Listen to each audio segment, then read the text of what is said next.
Oke, Assalamualaikum warahmatullahi wabarakatuh. Kembali dengan saya Miftah Yusupati. Pemilu 2024 sudah jelas siapa yang menang dan siapa kalah.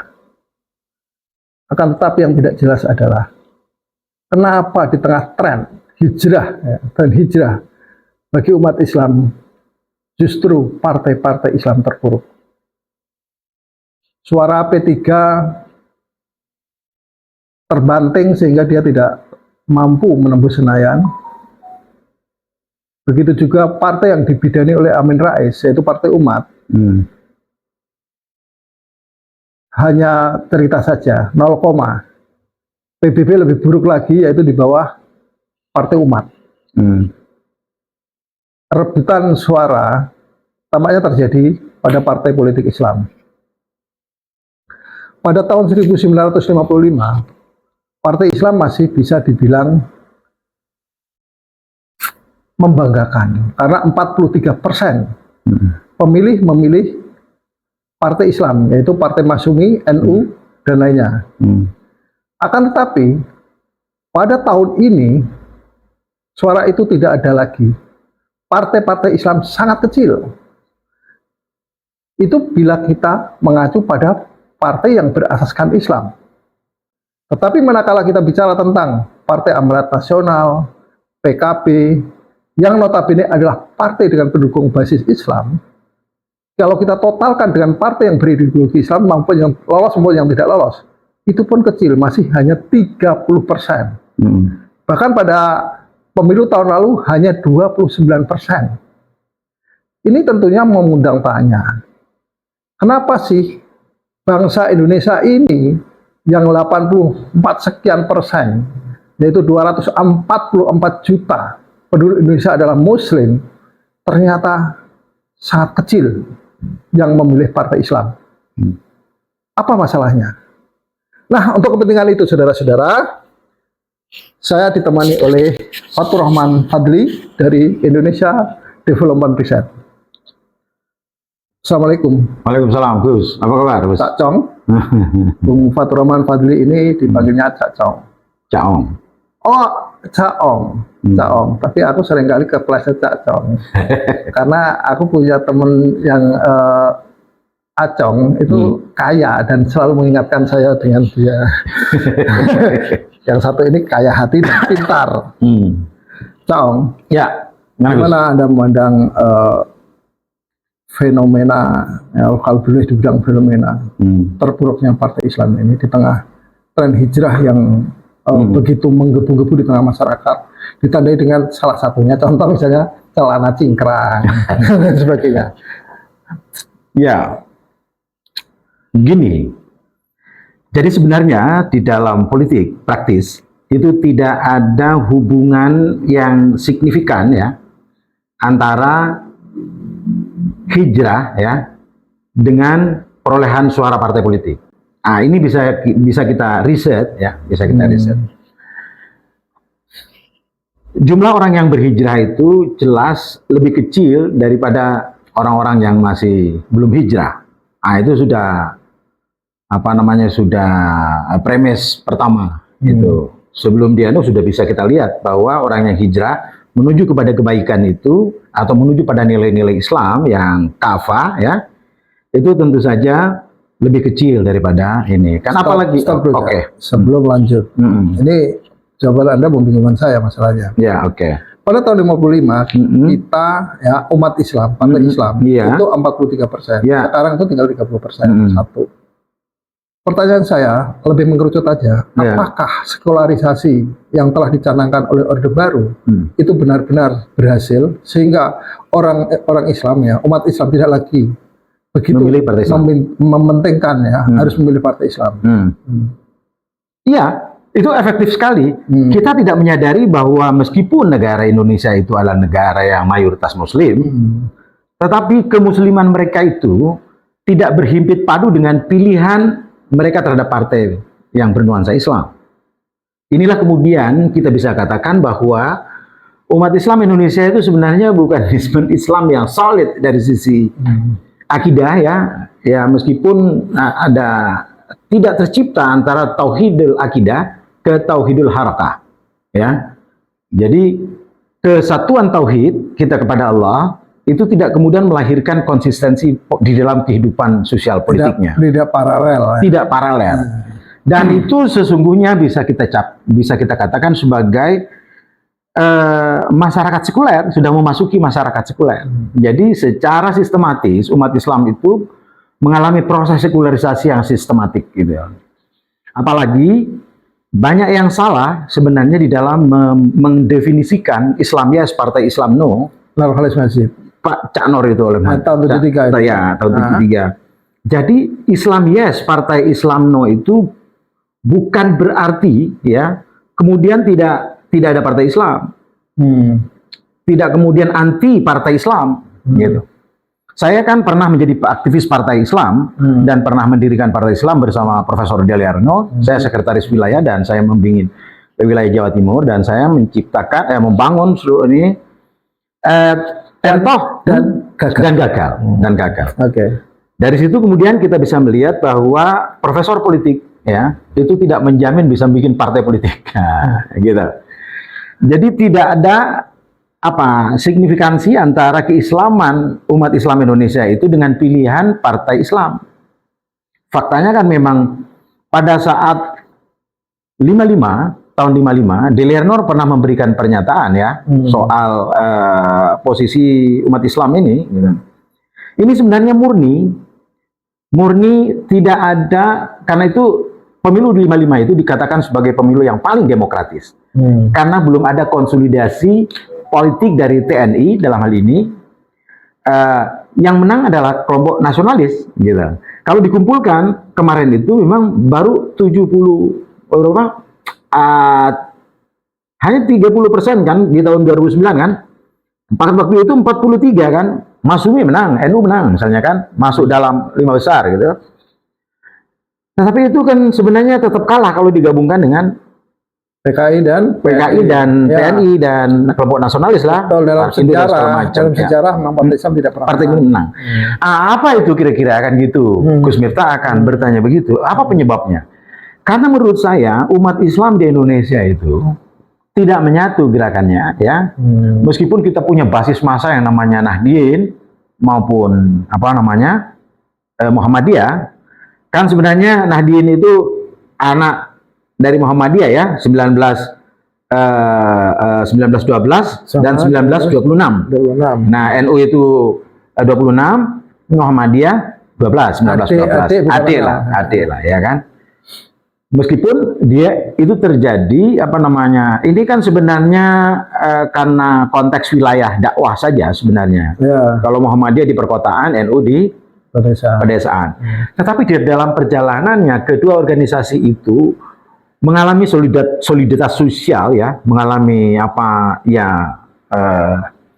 mengalami ideologisasi di dalam konteks keislaman, sehingga terjadi. Meskipun sesungguhnya harus kita insafi bahwa organisasi atau media latih umat Islam di dalam mengorganisasikan dirinya. Tetapi ternyata di dalam perjalanannya mereka itu mengkristal menjadi faham tertentu gitu. Mungkin untuk mengkristalisasi gerakan itu terjadi soliditas sosial di dalam kelompok-kelompok masyarakat. Lalu kemudian dia menjadi militan, masing-masing menjadi militan ya. Dan kemudian ada kelompok yang membenturkan nih, sehingga tidak ada kesempatan bagi umat Islam untuk membangun jembatan antara NU dan Muhammadiyah. Pada waktu saya kecil tahun 80-an, itu satu desa itu bisa ada 3 kelompok. Satu Muhammadiyah, Persis, dan Nahdlatul Ulama gitu. Daerah mana itu? Di Pamekasan. Oke. Saya menyaksikan terjadi beduk gitu. Mereka bertikai pada tingkat khilafiyah. Furu ya pada ranting-ranting dan cabang-cabangnya, belum pada batangnya. Nah sekarang ini sebenarnya kita sudah berkonflik agak lebih kualitatif ya kepada batang dari ini. Orang sudah mulai meninggalkan perdebatan furu'iyah. Karena itu kemudian menurut saya harus ada tokoh ya yang lahir dari proses sejarah ini, yang kemudian dia bisa menyadarkan umat untuk menyatukan kembali. Nah, sampai hari ini belum ada pikiran untuk mengumpulkan para tokoh-tokoh Islam guna membangun dialog yang terbuka ya untuk kepentingan bangsa. Kalau itu terjadi, saya kira umat Islam tidak harus terpencar-pencar di dalam partai-partai politik yang banyak dan melelahkan itu, ya, karena mengurus partai politik itu mahal sekali ongkosnya, apalagi kita dihadapkan kepada situasi masyarakat yang sangat pragmatis. Pragmatisme politik itu kemudian bertalian dengan proses sekularisasi umat Islam, di tubuh umat Islam.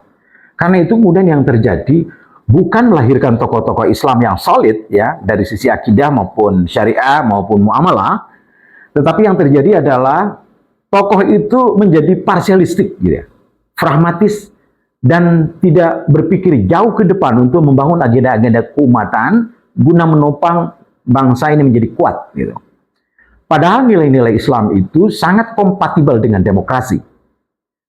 Jadi apa namanya? Demokrasi itu sebenarnya bersisian dengan Islam. Ya, ini prinsip musyawarah di dalam demokrasi itu kan Pancasila sebenarnya kompatibel dengan Islam, dengan spirit Islam. Dia menghendaki adanya kecenderungan kepada nilai-nilai yang tinggi, ya, yang ideal gitu kan. Kita harus mengarah kepada sesuatu yang ideal. Nah, Pancasila itu juga sesuatu yang ideal. Islam ada sesuatu yang ideal. Karena itu seluruh energi umat itu harus mengacu kepada nilai yang lebih tinggi. Kalaulah kita baru sampai 50%, maka harus ada kesadaran penuh dari seluruh umat Islam di Indonesia itu untuk mengarah kepada ideal type yang menjadi agenda umat. Apa itu? Nilai-nilai Islam dan nilai-nilai Pancasila, karena keduanya bersisian, tidak bertabrakan gitu. Saya kira ini penting untuk disadari oleh seluruh pemimpin partai umat Islam, partai umat Islam, karena kan kayak Amin Rais itu kan membuat partai umat. Nah, sebenarnya itu kan ke kanan ya, semakin membawa umat ke kanan. Padahal di dalam politik praktis yang bagus itu partai politik harus di tengah-tengah, sehingga dia bisa mewadahi seluruh aspirasi orang yang berbeda aliran, meskipun Islam itu pada faktanya terjadi proses sekularisasi dan itu berimplikasi kepada pilihan politik dari mereka. Gitu kan. Karena itu meskipun ada kerumunan umat Islam, mulai takbir akbar dan segala macamnya, itu akan mudah dipatahkan oleh pragmatisme politik. Karena apa? Prasyarat dasar demokrasi, yakni well educated ya, dan kemampuan ekonomi yang mapan itu tidak tercipta di Indonesia. Karena itu kemudian demokrasi sesungguhnya belum waktunya, karena instrumen-instrumen untuk orang bisa otoritatif untuk memilih seseorang atas dasar nilai-nilai Pancasila, atas dasar nilai-nilai Islam, itu belum sampai ke arah sana gitu. Mereka belum menyentuh nilai-nilai yang tinggi. Karena itu sebenarnya proses pilihan langsung ini sesungguhnya tidak cocok untuk kondisi Indonesia, meskipun sampai sekarang gitu. Butuh waktu yang lebih lama lagi untuk kemudian kita bisa mendewasakan umat dan bangsa melalui pendidikan dan melalui peningkatan kesejahteraan. Namun kita dihadapkan kepada persoalan yang sangat pelik, yakni sistem pendidikan kita itu selalu mengalami intervensi yang intensif. Intervensinya kepada para gurunya, kepada skema administratif pendidikan itu sendiri, kepada tujuan, kepada sistem pendanaan, kepada lingkungan yang diciptakan, itu menuju kepada pendidikan yang sekularistik. Dan itu akan membawa dampak kepada ketidakutuhan umat Islam di dalam memilih partai politik tertentu sebagai pelabuhan cinta mereka untuk mengabdi kepada kepentingan bangsa dan negara. Saya kira itu tuh. Terus menurut Anda, masih perlukah partai Islam? Ya tetap perlu ya untuk membangun visi, karena kalau tidak ada partai Islam, maka dia tentu tidak akan mengarah kepada cita-cita negara Pancasila. Kita negara Pancasila. Karena secara Pancasila itu sebagai dasar negara, Pancasila itu weltan caung, pandangan hidup bangsa, Pancasila itu harus menginsafi benar, memberikan pengaruh nilai-nilai ke dalam seluruh aturan perundang-undangan dan segala macamnya. Karena itu tidak ada partai Islam tetapi kemudian asalkan nilai-nilai substantif di dalam kehidupan yang itu diambil dari agama apapun, yang penting dia memiliki nilai yang junjung tinggi dan itu bersesuaian dengan Pancasila, it's no problem gitu. Misalnya partai sekuler tetapi dia itu mengindahkan nilai-nilai keadaban ya, keadaban publik ya, bahwa ketidakadil itu tidak baik ya bagi bangsa, pembentukan bangsa, bahwa mencuri uang negara itu justru justru merusak negara ya, korupsi ya, dalam berbagai malas itu merugikan bangsa. Misalnya ada PNS yang malas misalnya, itu kan merugikan bangsa, padahal dia dikasih makan oleh rakyat ya kan. Mencuri dari partai-partai politik yang mencuri tidak dibiayai oleh negara misalnya, sehingga kemudian dia mencuri, menyuruh kader-kadernya untuk menjadi koruptor, sebagaimana didudukan berebut menteri itu kan sebenarnya kan untuk ladang mencuri uang rakyat gitu. Dan itu harus dihentikan dengan cara bagaimana negara membiayai skema pembiayaan partai politik. Kalaulah misalnya partai politik itu kita batasi ya berdasarkan aliran-aliran yang tumbuh dan berkembang di dalam masyarakat Indonesia, maka sebenarnya itu tidak banyak sebagaimana Pak Harto dulu melakukannya. Tapi kita harus sadari bahwa itu semua harus dikelola secara manajeble di dalam konteks pemerintahan agar kemudian tidak terjadi deviasi yang menjauh dari Pancasila.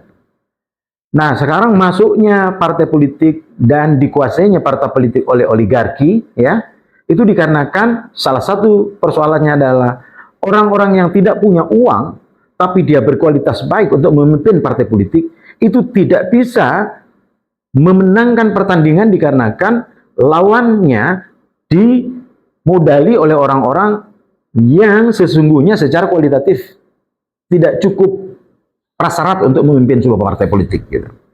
Dan faktanya hari ini ada. Oke. Kalau masih perlu ya, partai Islam itu masih perlu. Sementara P3 tersingkir ya karena tidak memenuhi parliamentary threshold. Apa kerugian umat? Ya besar sekali tentunya, karena di dalam parlemen itu nanti tidak ada value yang diperjuangkan.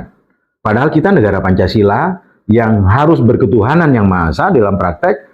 Oleh karena itu Pancasila nilai sila pertama itu memiliki konsekuensi logis bahwa orang-orang yang diberikan amanah oleh bangsa dan negara ini, oleh rakyat ini melalui pemilihan umum harus meninggikan nilai-nilai ketuhanan.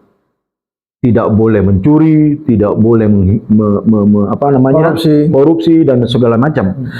Penyakit kita yang utama itu adalah korupsi kan, sehingga kemudian uang negara itu tidak bisa dijadikan untuk membangun dan P3 kadernya kadernya juga banyak melakukan pelanggaran-pelanggaran itu gitu. Dan pada titik puncaknya ternyata juga korupsi gitu, melakukan tindakan-tindakan. Kenapa begitu? Karena memang pembiayaan politik sebuah partai itu membutuhkan dana yang sangat besar. Itu yang kemudian kita juga menyaksikan bahwa tokoh-tokoh Islam kita itu banyak bertebaran di partai politik. Ya. Bahkan Partai Demokrat kita tidak bisa nafikan dia nasionalis religius, mendeklar dirinya sebagai nasionalis religius. Mungkin yang Anda maksud dengan jalan tengah, apakah hal seperti itu? Ini agak repot ya. Jadi semestinya partai yang dibangun itu harus mengabdi kepada kepentingan rakyat, bukan kepentingan kelompok. Meskipun itu didirikan oleh satu sosok tertentu, ya.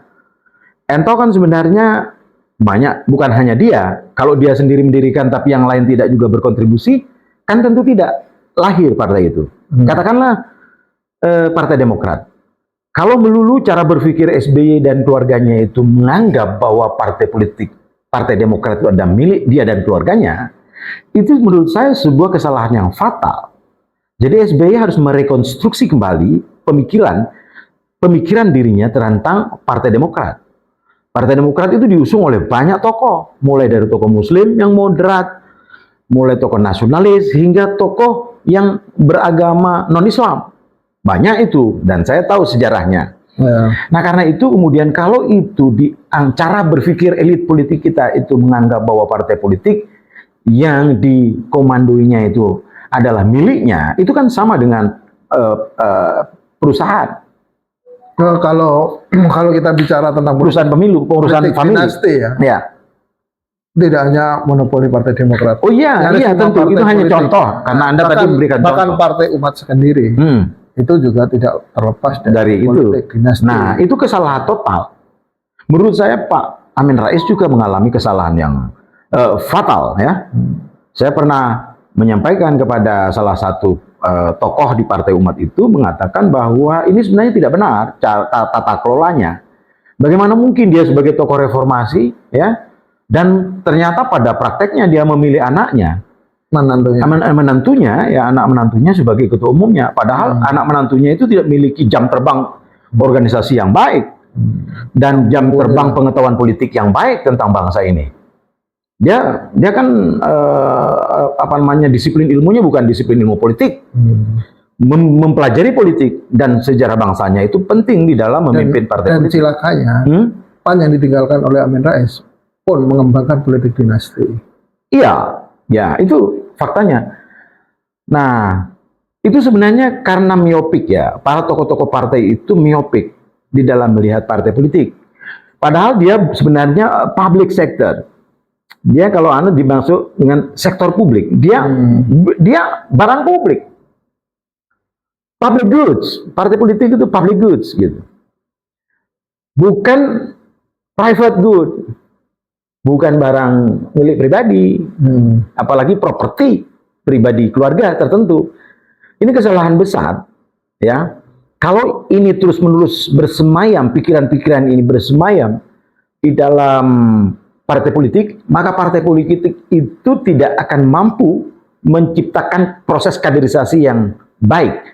Jadi tidak akan tumbuh kader-kader yang betul-betul dia godok untuk menjadi pemimpin bangsa. Padahal partai politik itu adalah incubator ya, di dalam melahirkan pemimpin-pemimpin bangsa. Karena itu latihannya itu harus latihan kader bangsa gitu loh. Setiap partai politik itu harus punya lembaga pelatihan kader bangsa, bukan kader PAN, bukan kader Demokrat, bukan kader Nasdem, bukan kader Golkar, tapi latihan kader bangsa. 1, 2, 3. Saya dulu pernah di Partai Amanat Nasional dan saya mengumandani sebuah lembaga perkaderan gitu, dan saya betul-betul betapa kasihan teman-teman yang sudah belajar di perkaderan itu, yang kemudian karena dia tidak punya uang, kemudian dia tidak mendapatkan promosi di dalam pentestasi politik. Padahal mereka sudah cukup pengetahuan dan skill untuk dijadikan bupati, dijadikan gubernur, dijadikan anggota parlemen gitu, dari berbagai jenjang ya. Tetapi karena ini ketua umumnya pragmatis ya, dan karena iklim politiknya memang tidak mendukung, kalau hanya melahirkan ketokohan secara intelektual, secara manajerial, leadership gitu, tapi dia tidak punya uang, memang berat juga. Karena itu kemudian partai semacam PAN itu kemudian mengadopsi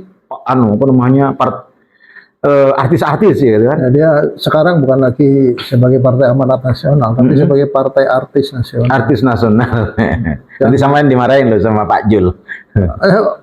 Kok marah, emang realitasnya seperti itu. Oh iya, oke. Dan Pak Jul itu sekarang kan bagaimana ya nggak marah menata masa depan anak-anaknya lewat PAN kan. Oh iya. Udah seperti itu, dan bagaimana dia bisa marah, ya. Itu terlalu banyak dosanya. Ya, faktual ya. Terus ya kalau kita melihat umat tampaknya akan berharap banyak dengan Partai Keadilan Sosial. PKS ya? Kenapa Anda kok ngomongnya agak lemah itu? Iya, bahwa partai ini sangat kuat dan sekarang membuktikan dia berada pada deretan partai-partai yang disegani. Ya, dan nampaknya PKS akan menjadi harapan besar bagi umat Islam. Ya. Menurut Anda gimana? Saya setuju. Saya tahu waktu PKS itu mendeklarasikan partainya di Jawa Timur, karena waktu itu saya kebetulan sempat aktif menjadi jurnalis ya. Saya salah satu orang yang diundang di pertemuan itu, Dan saya katakan pada para perintisnya itu, kalau nggak keliru siapa itu yang jadi anu pertama itu ya, saya katakan apakah PKS ini karena mengusung ideologi Islam, apakah tidak kontraproduktif dengan realitas lapangan, sebagaimana di FIS ya, partai Al-Jazair ya, dan lainnya ya, Erbakan ya, Reva ya, dan partai-partai yang berlabel Islam, Ikhwanul Muslimin, IM. Dengan entengnya mereka itu para perintisan, anak-anak muda juga. Kalau nggak keliru waktu itu yang datang Al-Muzammil Yusuf. Ya. Saya waktu itu diundang dan pertemuannya di kantor Gatra Surabaya. Nah itu pertanyaan saya. Tapi saya cukup manis melihat anunya ya. Kalau nggak keliru Dahlan Iskan juga ikut meliput bersama saya kalau nggak keliru itu ya. Karena dia menulis panjang tentang partai kesejahteraan, PK itu, Partai Keadilan. Partai Keadilan. Belum menjadi partai keanisan. Nah, saya menulisnya juga dengan baik ya, apresiatif, karena jawaban dari siapa namanya, Al-Muzammil Yusuf itu, saya masih ingat wajahnya, putih-putih gitu, konon dia orang Lampung ya ternyata, dan kader HMI katanya ya, dia mengatakan PI, ya PI. Jadi saya jawaban dia itu enteng sekali, kami akan bekerja setiap hari. Sebagai partai politik kami akan melayani masyarakat setiap hari, day to day, gitu. Dan akan saya melakukan kunjungan dari satu rumah ke rumah yang lain untuk menyadarkan umat agar dia memiliki wawasan politik yang baik. Menurut saya itu sebuah oase, ya, oase yang baik ya bagi umat untuk mendapatkan pendidikan politik day to day yang dilakukan oleh PKS. Karena itu PKS mencitrakan dirinya sebagai partai dakwah. Ya, dakwah itu kan luas ya. Dia bisa empowering society. Dan pada kenyataannya ternyata PKS itu tidak hanya diikuti oleh orang-orang Islam, tetapi di beberapa tempat ada juga yang non-Muslim ikut menjadi anggota PKS. Ya. Saya kira karena yang dikembangkan adalah kaderisasi ya, berbasis nilai-nilai yang mereka akui benar, dan menurut saya memang sangat pantas kemudian kalau umat Islam itu meletakkan, menaruh aspirasi politiknya kepada PKS. Karena PKS lah partai yang relatif bersih ya dari korupsi, meskipun saya pernah sindir Hidayat Nur Wahid ya, Bang itu kenapa kok bisa begitu, begini-begini. Nah ya, saya juga memberikan komen. Hidayat Nur Wahid itu kadernya Cak Nur di Gontor gitu. Nah, waktu dia masih sekolah di Mesir atau di Madinah gitu ya. Kader Muhammadiyah. Kader Muhammadiyah. Menurut saya siapa namanya Hidayat Nur Wahid itu. Saya manggil dia abang ya. Cerdas orangnya. Dia kalau mesin mobil itu cerdas dan bersahaja. Ya, CC-nya tinggi. Ya kayak di atas Fortuner lah ya dia kan. Mungkin Land Rover ya. Ya presiden cepat. PKS paling sederhana. Iya. Dan disitulah orang kemudian kenapa dia bertahan sebagai pemimpin ya, sebagai dia pernah jadi anggota MPR, dia pernah berkali-kali sudah sejak reformasi, sejak reformasi dia itu kemudian menjadi orang yang selalu terpilih oleh umat. Ternyata setelah saya telisik, dia itu tiap minggu melakukan pembinaan melalui pengajian-pengajian. Artinya dia sebagai calon wakil rakyat berhikmat untuk mengisi ruhani umat, sehingga umat itu menjadi terpaut kepada dirinya dan dia tidak tergoyahkan. Para pemilih Hidayat Nur Wahid itu tidak tergoyahkan di Jakarta maupun di daerah kelahirannya sana. Ya, luar biasa dia. Ya, jadi itu penting ya. Menurut saya partai politik itu harus serius melakukan kaderisasi. Entahlah ideologi apa yang dia pokoknya harus. Sehingga apa? Dahulu sebenarnya partai politik itu mereka sangat serius berpikir tentang bangsa ini. IJ Kasimu misalnya, IJ Kasimu yang partai Katolik itu, di rumahnya itu terbuka untuk rakyat. Orang bisa datang ke sana mengeluh kesahkan apa persoalannya dan langsung dibantu makan tiap hari bebas gitu. Bukan rumah ketua partai politik dipagari. Kenapa menurut Anda PKS bisa ya begitu melekat ya di hati umat dan memiliki kader yang begitu militan ya? Kayaknya belum ada partai politik yang seperti PKS di Republik ini. Menurut saya dia satu-satunya. Menurut Anda gimana? Ya, yang Anda tanyakan apanya? Ya, kenapa partai lain nggak bisa membuat hal yang sama? Ya, partai lain itu tidak melalui proses kaderisasi yang baik menurut saya. Bagaimana mungkin sebuah partai politik itu memilih ketua umum dan ketua umumnya menjadi koruptor? Ini kan tidak make sense dengan ideologi Islam yang kemudian dia bawa gitu. Nah, pertengkaran di tubuh partai Islam itu terjadi di mana-mana karena egosentrisme. Mereka tidak belajar bagaimana M. Natsir yang sebagai ketua Masyumi, Safruddin Prawira Negara, atau siapa lagi yang saya bukunya baca itu tebal segini itu yang selalu pakai sarungan dan tidak punya rumah gitu. Siapa namanya itu? Aduh. Ya mereka berusaha aja sebagai tokoh umat gitu loh. Dia sangat sufi orang-orang itu. Bukan hanya dialami oleh pemimpin-pemimpin Islam, tetapi pemimpin non-Islam. Ahmad Sabarjo, Menteri Luar Negeri zaman Soekarno, itu sakit tidak diobati dan terus berada di Hanoi karena nggak punya uang, nggak memikirkan dirinya. Tokoh-tokoh masa lalu itu lebih banyak memikirkan publik, umat, bangsa daripada memikirkan dirinya sendiri. Jadi ada semacam krisis tokoh ya di partai Islam. Iya, semua partai, di semua partai. Kecuali tentunya PKS yang ada maksud. Iya, PKS. Karena PKS tidak bergantung pada satu figur. Iya, PKS itu melalui mekanisme yang syura bainahu. Ya. Nah, prinsip-prinsip musyawarah dan itu di dalam PKS berjalan. Dicobakan ditiru oleh beberapa partai politik Islam, tetapi ternyata gagal. Karena kata Anda adalah bahwa basis kaderan lemah. Sementara PKS memiliki sistem perkaderan yang intensif. Oke, Cak. Saudara, sekularisasi yang dikembangkan oleh sejak zaman Orde Baru, kemudian munculnya tokoh-tokoh Islam, sampai Cak Nur mengatakan politik Islam yes, politik Islam no. Ternyata memang berpengaruh besar terhadap perkembangan partai Islam di kemudian hari.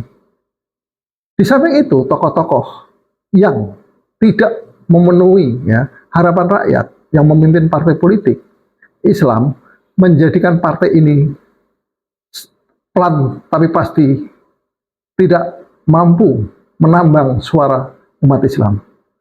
Demikian, terima kasih. Assalamualaikum warahmatullahi wabarakatuh.